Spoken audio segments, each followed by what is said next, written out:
یہ کہانی ہے دو انسانوں کی، ایک وہ جو اپنی عبادت پر مغرور تھا اور دوسرا وہ جو اپنے گناہوں پر شرمندہ تھا۔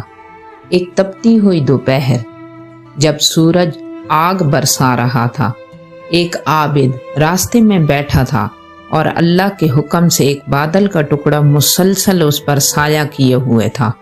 اسی دوران وہاں سے ایک گناہگار شخص کا گزر ہوا۔ وہ دھوپ سے بے حال تھا، لیکن جب اس نے عابد کے سر پر بادل کا سایہ دیکھا تو اس کے دل میں ایک امید جاگی۔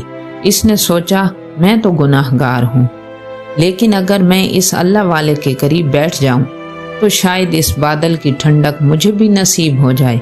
وہ ڈرتے ڈرتے عابد کے قریب جا کر بیٹھ گیا، لیکن عابد نے جب اس شخص کو اپنے برابر بیٹھے دیکھا تو اس کے ماتھے پر بل پڑ گئے۔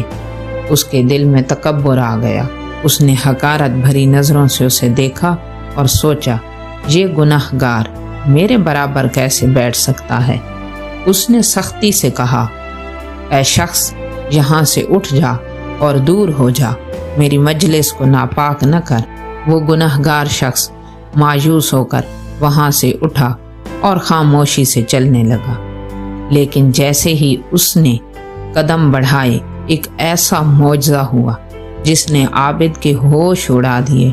وہ بادل کا ٹکڑا عابد کے سر سے ہٹا اور اس گناہگار شخص کے پیچھے پیچھے چلنے لگا، یہاں تک کہ اس نے عابد کو تپتی دھوپ میں چھوڑ کر اس گناہگار پر سایہ کر لیا۔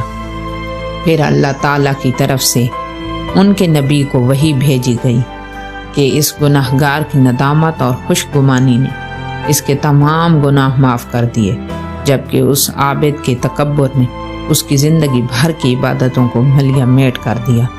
یاد رکھیے، جس کے دل میں رائی کے برابر بھی تکبر ہوگا وہ جنت میں داخل نہ ہو سکے گا۔ کبھی کسی کو خود سے کمتر نہ سمجھیں، کیونکہ اللہ دلوں کے حال جانتا ہے۔ چینل کو سبسکرائب کر دیں۔